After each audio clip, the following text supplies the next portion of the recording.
بسم الله الرحمن الرحيم. يا أيها النبي إذا طلقتم النساء فطلقوهن لعدتهن وأحصوا العدة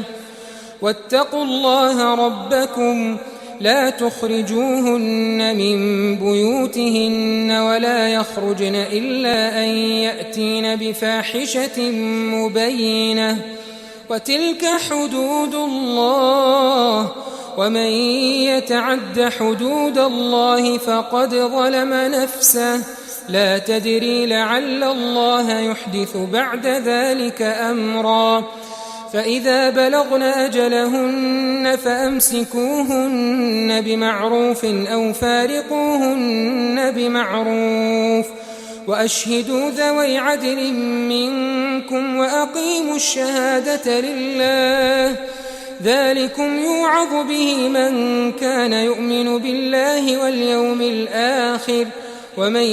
يتق الله يجعل له مخرجا ويرزقه من حيث لا يحتسب ومن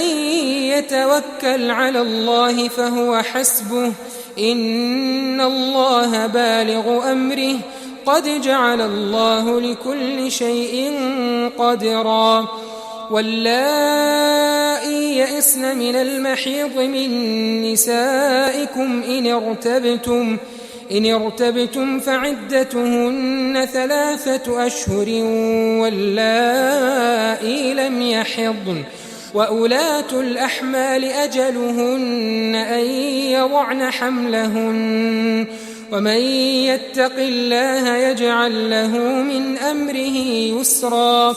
ذلك أمر الله أنزله إليكم ومن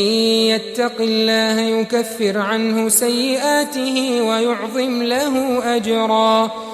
أسكنوهن من حيث سكنتم من وجدكم ولا تضاروهن لتضيقوا عليهن وإن كن أولات حمل فأنفقوا عليهن حتى يضعن حملهن فإن أرضعن لكم فآتوهن أجورهن وأتمروا بينكم بمعروف وإن تعاسرتم فسترضع له أخرى لينفق ذو سعة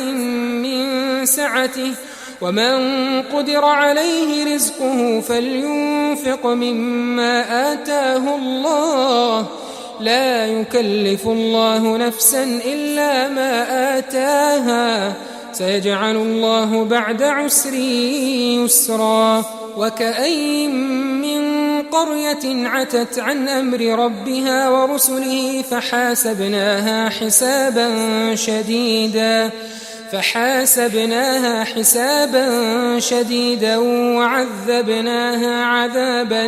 نكرا فذاقت وبال أمرها وكان عاقبة أمرها خسرا أعد الله لهم عذابا شديدا فاتقوا الله يا أولي الألباب الذين آمنوا قد أنزل الله إليكم ذكرا رسولا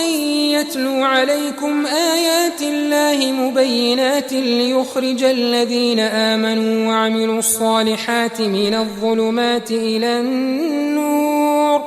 ومن يؤمن بالله ويعمل صالحا يدخله جنات تجري من تحتها الأنهار خالدين فيها أبدا قد أحسن الله له رزقا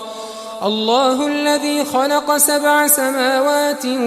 ومن الأرض مثلهن يتنزل الأمر بينهن لتعلموا أن الله على كل شيء قدير وأن الله قد أحاط بكل شيء علما.